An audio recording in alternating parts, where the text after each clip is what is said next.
அஸ்ஸலாமு அலைக்கும் ஃப்ரெண்ட்ஸ். இன்றைக்கி நம்ம வந்து கருவாட்டு சம்மந்தி ரெடி பண்ண போகிறோம். அதுவும் குச்சி கருவாடு.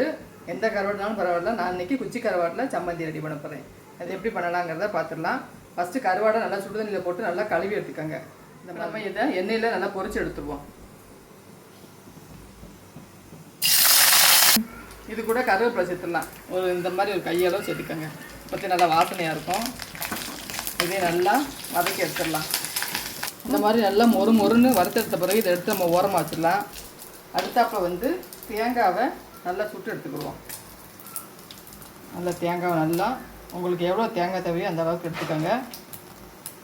நான் வந்து இந்த அளவு தேங்காய் எடுத்திருக்கேன். இதை பூரா எல்லாத்தையும் நல்லா சுட்டு எடுத்துருவோம். எல்லாத்தையும் நல்லா சுட்டு எடுத்தாச்சு.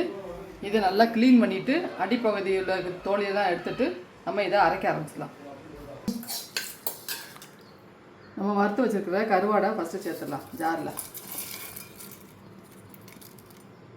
எல்லாத்தையும் நல்லா சேர்த்துட்டு அடுத்து வந்து நம்ம சுட்டு எடுத்துருக்கிற தேங்காவை க்ளீன் பண்ணி எடுத்து குட்டி குட்டியாக கட் பண்ணி வச்சுருக்கேன். இதையும் இதில் சேர்த்துருவோம். தேங்காய் வந்து சுட்டு சேர்த்தோம்னா நல்லா மணமும் வாசனையாக இருக்கும். அதுக்கும் சுட்டு சேர்க்குறது. அடுத்து வந்து காரத்துக்கு தகுந்த மாதிரி பச்சை மிளகா இதையும் இதில் சேர்த்துறேன். லாஸ்ட்டு வந்து நான் வந்து மாங்காவை கட் பண்ணி எடுத்துருக்கேன். நீங்கள் மாங்காய் இல்லாட்டி புளி கூட சேர்த்துக்கோங்க.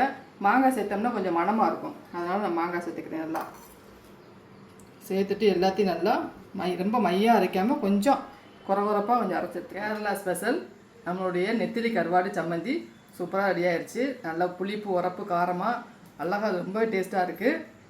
இது வந்து தண்ணி ஊற்றாமல் நம்ம வந்து அரைச்சி எடுக்கணும். இது வந்து சூடான சாதத்துக்கு பிசைஞ்சு சாப்பிடணும். பயங்கர டேஸ்ட்டாக இருக்கும்.